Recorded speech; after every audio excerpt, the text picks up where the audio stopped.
এই তীব্র গরমেও আমার খুব গরুর মাংস খেতে ইচ্ছা করতেছিল। তো মনকে তো আর কষ্ট দেওয়া যায় না, তাই ভাবলাম আজকে গরুর মাংসটা রান্না করেই ফেলি। আসসালামু আলাইকুম, সবাই কেমন আছেন? আশা করি সবাই অনেক বেশি ভালো আছেন। যে যেখান থেকে আমার ভিডিওটা দেখতেছেন সবাইকে অসংখ্য ধন্যবাদ। ভালো লাগলে অবশ্যই ভিডিওটা শেয়ার করে পাশে থাকবেন।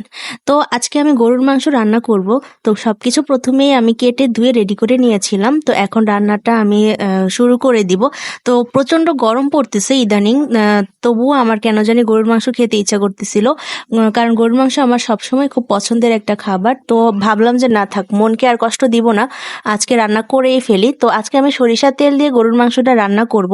তো প্রথমেই আমি গরুর মাংসটা ভালো মতো ধুয়ে ক্লিন করে পানি ঝরিয়ে এখন রান্নাটা চাপিয়ে দিলাম। তো প্রথমেই ওই সরিষার তেলটা গরম করে এখন সরিষার তেলের ভিতরে পেঁয়াজ কুচি আর কাঁচামরিচ কুচি দিয়ে দিলাম, সাথে একটা তেজপাতা চিড়ে তারপরে এটাকে ভালো মতো ভেজে নিতে হবে।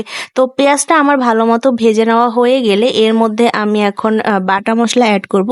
তো আমি আজকে খুবই কম মশলায় গরুর মাংসটা রান্না করব। আমি বেশি মশলার গরুর মাংসটা ভালো লাগে না আমার খেতে। আমি একটু ঝোলটা পাতলা পাতলা করে রাখবো, সেই জন্য আমি বাটা মশলাটা অল্প করে দিব। তো এখানে আমি পরিমাণ মতো আদা রসুন বাটা দিয়ে দিলাম। আদা রসুন বাটা দিয়ে একটুখানি পানি দিয়ে এটাকে ভালো মতো কষিয়ে কিছুক্ষণ কষানো হয়ে গেলে তারপরে এখানে আমি গুঁড়া মশলাটা অ্যাড করব। তো পরিমাণ মতো লবণ, হলুদের গুঁড়া, মরিচের গুঁড়া, ধনিয়ার গুঁড়া, জিরার গুঁড়া সব কিছুই দিয়ে দিলাম। মরিচের গুঁড়াটা একটু বেশি করে দিলাম কারণ গরুর মাংস একটু ঝাল ঝাল করেই রান্না করব।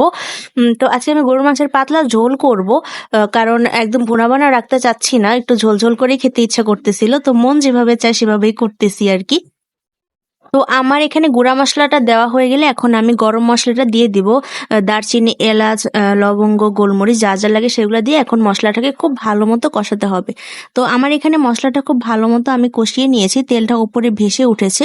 তো এখন আমি গরুর মাংসটা এখানে দিয়ে দিব। গরুর মাংসটা দিয়ে মশলার সাথে গরুর মাংসটা খুব ভালো মতো কষাতে হবে।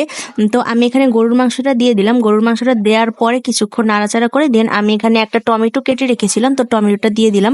টমেটোটা দিলে গরুর মাংসের কালারটা খুবই সুন্দর আসে। তো কে কে টমেটো দেন মাংসের মধ্যে অবশ্যই কিন্তু কমেন্ট করে জানাবেন। তো টমেটোটা দিয়ে এখন চুলার আঁচটা একটু মিডিয়ামে রেখে গরুর মাংসটাকে খুব ভালোভাবে কষিয়ে নিতে হবে। আমি এখানে প্রথমে পানি দিব না, কারণ মাংস থেকে পানি উঠে আসবে। তো চেষ্টা করব সেই পানিতেই মাংসটা কষিয়ে নেওয়ার জন্য। তো কিছুক্ষণ পরে ঢাকনা উঠিয়ে দেখলাম যে মাংস থেকে অনেকটা পানি ছেড়েছে, আর যেহেতু টমেটো দিয়েছিলাম তাই টমেটো থেকেও কিছুটা পানি এসেছে। তো আমার আর এক্সট্রা কোনো পানি লাগেনি, আমি মাংসের উঠে আসা পানি থেকেই কিন্তু মাংসটা কষিয়ে নিয়েছিলাম। তো এখানে আমার মাংসটাও অনেকটা কষানো হয়ে গেছে, আর মাংসটা খুব ভালো করে একটু সময় নিয়ে কষাতে হবে। যত বেশি কষানো হবে গরুর মাংসের টেস্ট কিন্তু ততই বেশি আসবে।